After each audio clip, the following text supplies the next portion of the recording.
Alright, ladies and gentlemen, today is the day where I am going ahead and doing the review on WWE Raw review for May 18th, 2015's episode. I was contemplating on whether or not to actually do this episode, and I've come to the decision I'm going to, of course, since I am uploading this video as we speak, or have uploaded, I should say, excuse me. But I'm not going to do the same old thing that I usually do a complete rundown of the entire episode, because honestly, the episode wasn't all that intriguing to me, which is generally what has been the last several months, and actually the last couple, like the last year or so, hasn't been all that interesting. But there were some moments I have to give credit on this episode, and there was some decent matches here and there. But overall, it was kind of a dull show. There was nothing too crazy to go nuts over about. But we get a segment with Ryback and Sheamus. Pretty good little segment there. They're talking about the Intercontinental Championship. And it was a pretty good segment. I enjoyed it. It led up to their match between Sheamus and Ryback, which are the two participants also in the Elimination Chamber for the IC title. And they have a pretty good match, and Sheamus walks away with the victory. Ryback loses once again. I think this is a very bad move on WWE's part. I think at this point in time, they need to get Ryback on a winning streak. I think he's a guy that's worthy enough to get a main event push. I truly believe that he had a stellar of a match with Bray Wyatt, which, in my opinion, as you all may know, if you've been following my Raw reviews and reviews on the pay-per-views, I'm not too impressed with Bray Wyatt, excuse me. So, in all honesty, I think that at this point, if he can have a decent match with Bray Wyatt, I think he's definitely worthy enough to eventually be in a main event status type match. So, that match occurred. We had King Barrett versus Neville. Barrett walking away with the victory. Now, why couldn't they have just done that on the fucking pay-per-view? What the fuck was the point? There was good segments here and there, during the match and whatnot. There was some good spots. But, I mean, they used the leg injury, which I don't know how he got that. I guess he got that from the Payback event, of course. So, I mean... Like, what the fuck did it matter for them to have a rematch for the third time? There should have been an ending on the pay-per-view. Why couldn't they just done what they did at the end of their match on Raw on the Payback pay-per-view instead? At least we wouldn't see the same run-on shit. That was one thing that pissed me off. I thought it was dumb. And Neville lost. Again. He's been on a hell of a losing streak. I don't know how this is helping him out, but then again, you look at Dean Ambrose, and he's been on a losing streak, but apparently WWE is pushing him anyway while he loses. So I don't know, which brings me to my next point. As we all know, Dean Ambrose has now been put in the WWE title picture against Seth Rollins. So now we got a match between those two at Elimination Chamber, which I think is going to be quite good. I don't expect Dean Ambrose to walk away with the victory, which is the sad thing about this. They're having them have a match where it's predictable, and if they really want to impress the audience, I think they need to switch it up a bit. Maybe start having it's one thing to play hot potato with the WWE title with just random superstars and stuff like that, but these two guys have a past history with each other. So does Roman Reigns with Seth Rollins, and them switching the title between each other for like 2 or 3 months, I don't see that as a bad thing. It's worked with Triple H and The Rock. It worked with John Cena, Randy Orton. So I don't see any hurt in doing that. Not to mention you give them some title reigns in their young career. So, I mean, I really don't have an issue with them going forth with that. I think that's something they should do. I think Dean Ambrose should win the WWE title at the Elimination Chamber. Then have him defend the title against Seth Rollins at Money in the Bank. Lose the title to Seth Rollins, and then lose one more time at the Battleground pay-per-view, which leads them to Seth Rollins and Brock Lesnar. I don't think there's an issue with that. There is kind of a small issue with that. In my opinion, though, also, after, saying all that, I kind of think that, Dean Ambrose not getting the Money in the Bank briefcase would kind of suck. But then you leave Roman Reigns with the opportunity of getting that and getting retribution on Seth Rollins. I think that would be pretty poetic justice, in my opinion. I think they could go with that. But I would rather Dean Ambrose be the Money in the Bank winner than Roman Reigns. So it's kind of a toss-up, really, what scenario they could go with in this situation. But I'm sure they're going to just stick with what they have, not jump all over the place, which I think probably is the best thing to do. But at the same time, it leaves it being very predictable. So it's kind of a rough spot they're kind of in with this. But I don't see people, totally tearing away from the idea of Seth Rollins being the champion.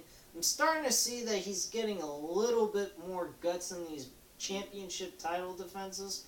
I don't see him entirely being a coward, but he's still being a pussy, in all honesty.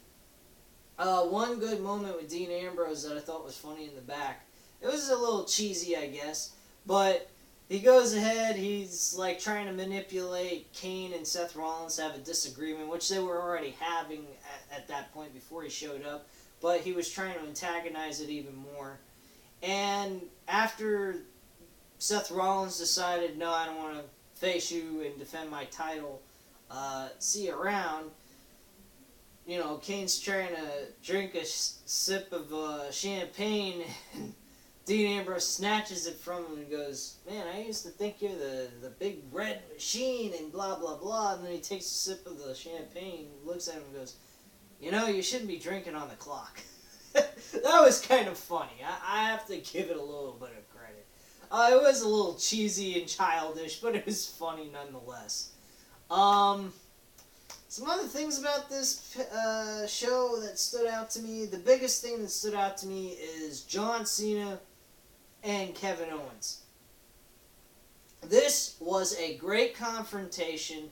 Probably the biggest thing that stood out on all of Monday Night Raw out of 3 hours.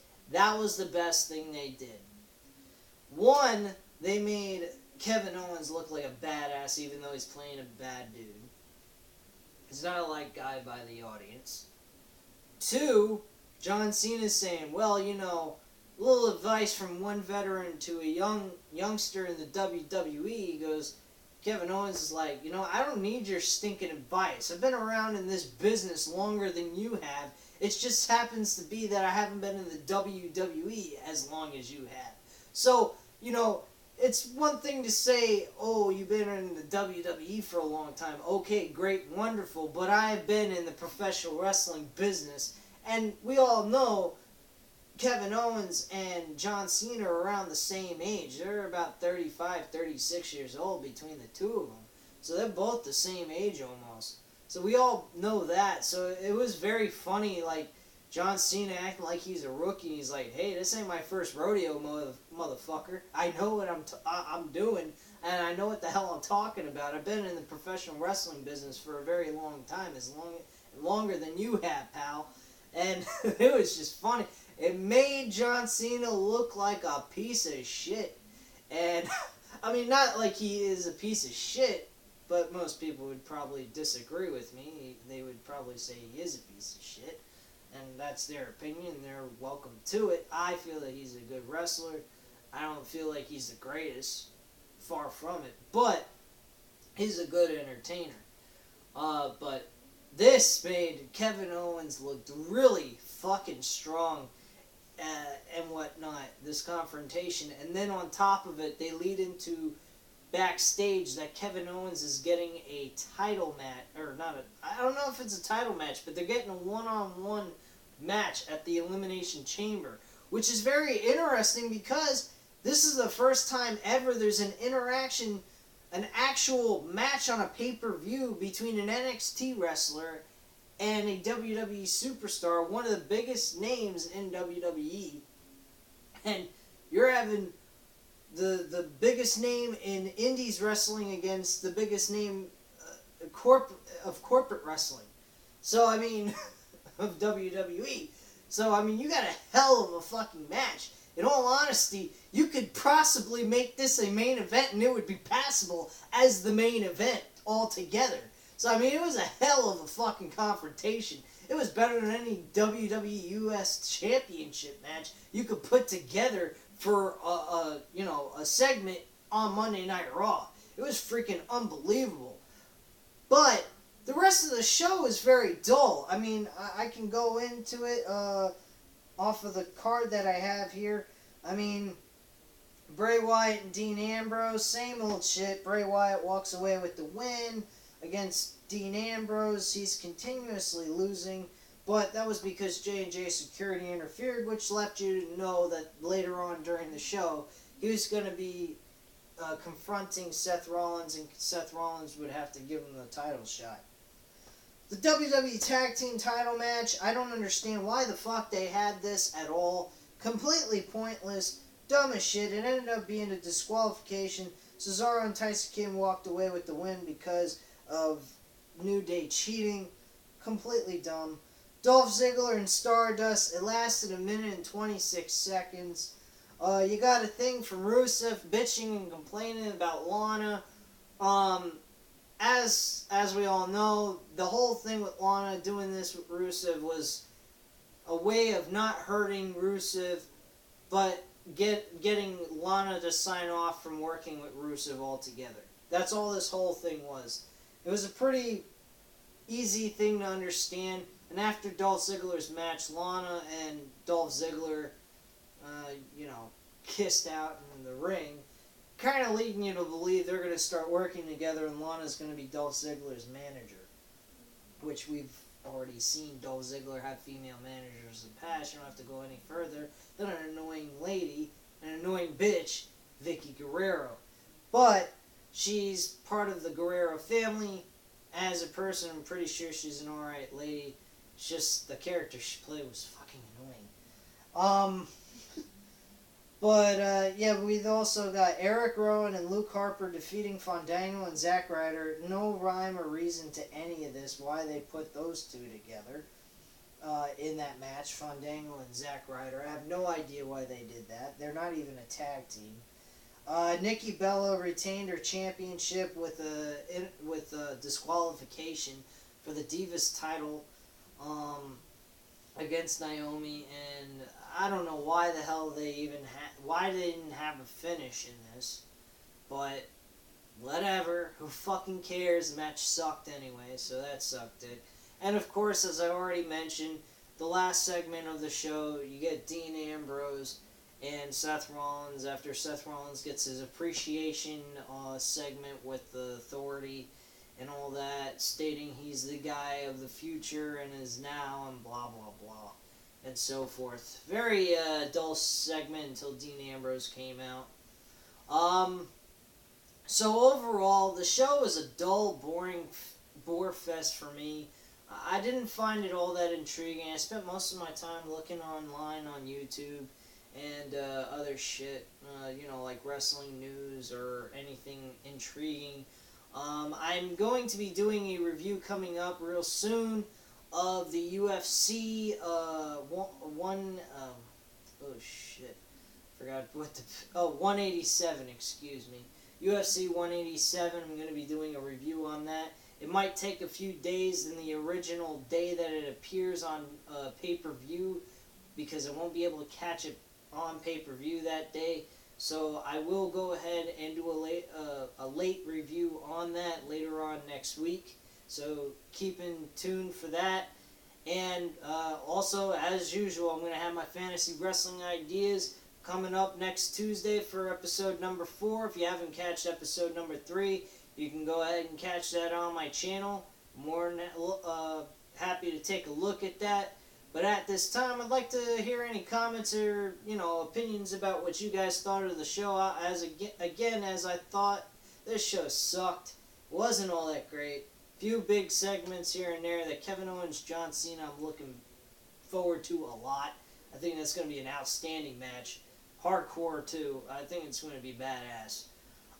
But at this time, as I just said, just leave your comments, opinions, and anything you'd like to say to me, what you guys thought about the show yourself, and I'll be more than happy to respond back to you guys. But at this time, I thank you very much for watching this video. I hope you enjoyed it. Don't forget to hit that subscribe. Let me repeat that again. I'm getting tongue-tied here. Don't forget to hit that subscribe button, and I appreciate your time taking a look at this video. You guys have a great night.